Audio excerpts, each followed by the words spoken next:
Alright, so that was just a quick demo of the Boss RC-500, which is my looper pedal here on the floor. I have had this pedal for quite some time now, several months, and I've been able to like really explore the possibilities of what I can do for this pedal, and I can really say that it has a lot of features, more than I have ever thought, or I initially planned on having. I was actually planning on getting the RC5, which is the small compact pedal, but I got this for a very good price, secondhand.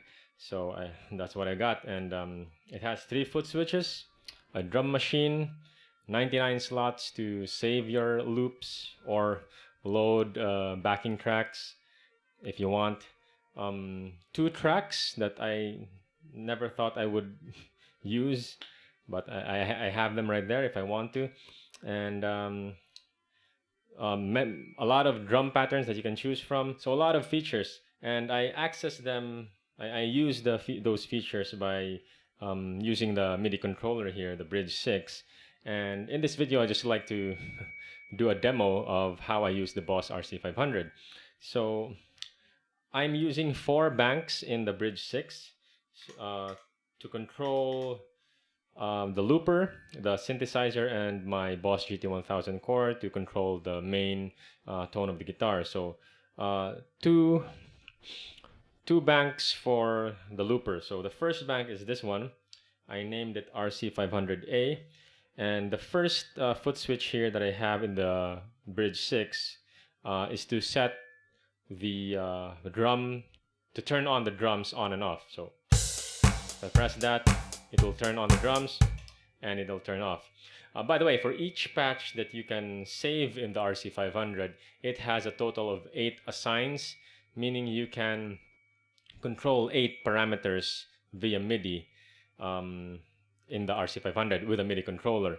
And that's not including the external foot switch that you can connect in the RC500. You can also have them assigned to something else. So you know, there's a lot of features in the RC500 that you can control via MIDI. One, I just showed you, the drum machine turning on and off. You can control the variation, the record, play and stop.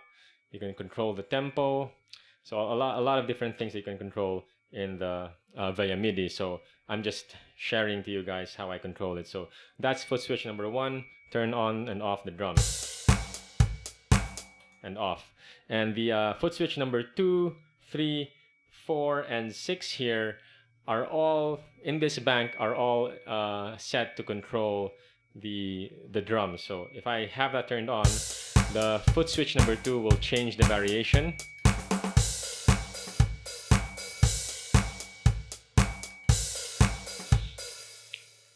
So as you can hear there, there's like 2 variations. One is with an open hi-hat and the other is closed hi-hat. So for every beat that you can choose in the RC-500, there's 2 variations that you can switch between every beat. And that's what it does there in the foot switch number 2. You can also remove drum parts. So that's what I have here in the foot switch number 3. I have it set to remove the snare. So if I don't want a snare, put in the snare, I'll just press that foot switch. Also, foot switch number 4 is to remove the hi-hat. Bring in the hi-hat. So very fun to control all those parameters just by pressing on a foot switch. And the cool thing about this is it also fills in the right amount of drum fills depending on what time of the measure or how many beats or counts are left in the measure until the next measure starts before it switches to a variation or takes away a drum part. So for example, if I press the variation change early, it immediately knows what kind of drum roll to fill in the gaps before it changes the variation. Foot switch number 6 here is I had just set it to change to a different drum pattern that is kind of similar. So that's like a dance kind of groove. And this dance groove will also have its own A and B variation.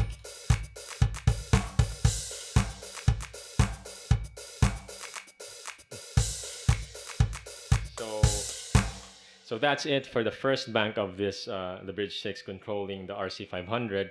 The second bank, so that's what foot switch number 5 does. So I just have it set to change banks. If I press it, it will go to the next bank. And if I long press it, it will go to the previous bank.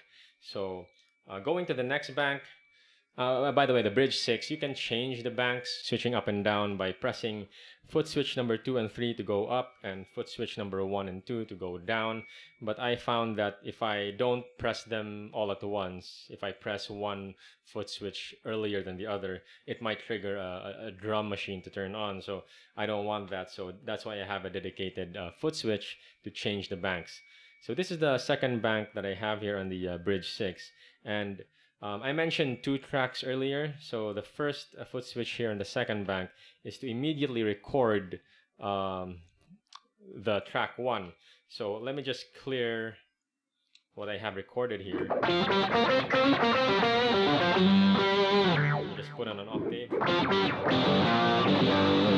So if I want to record something in track number 1, I'll just press this, and this one will record, play, and overdub track number 2. So track 1, track 2 immediately records, plays, and overdub. So let's try that.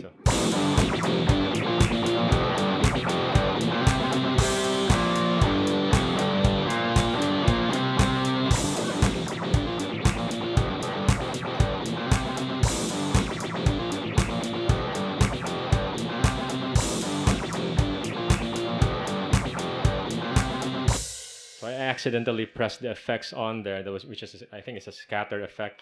So let's play what we just recorded. If I want to switch to track number 2,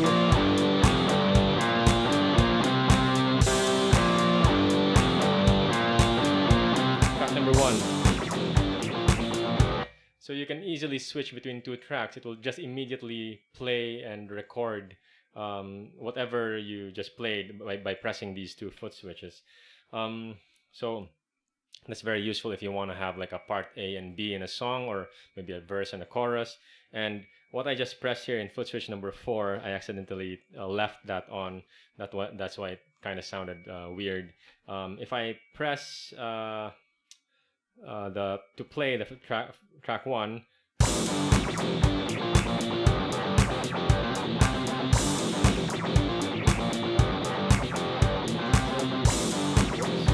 sorry.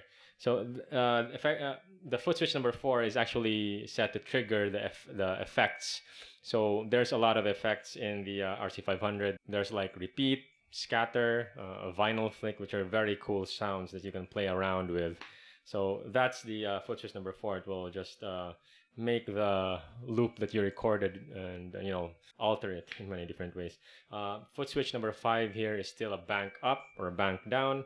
And foot switch number 6 and 3 here, I have set to change the preset of the RC-500. So if I want a different beat, because I have saved a different beat in RC-500, like that, it just switches. This one will patch switch to increase, and this one will decrease the patch switches. So there's a lot of different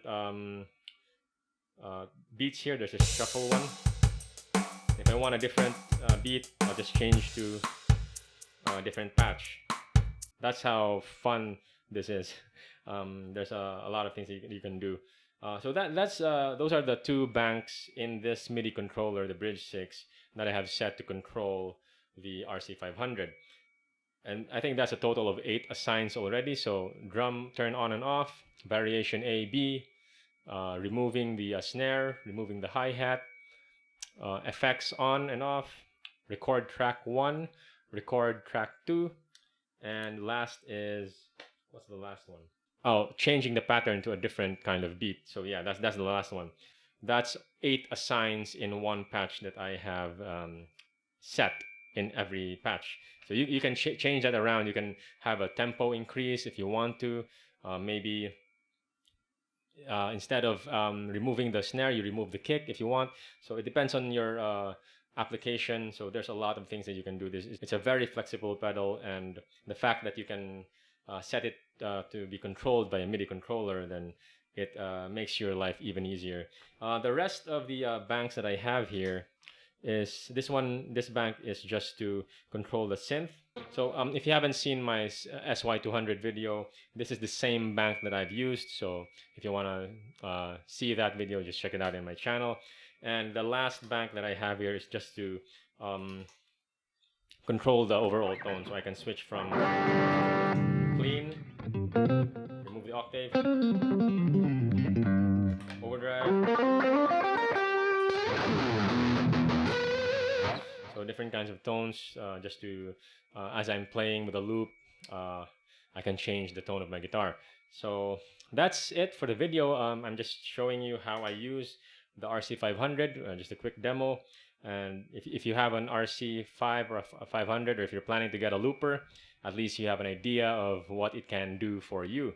So that's it for the video. Thanks so much for watching. If you have any questions, please leave them down below, and I'll see you in the next one.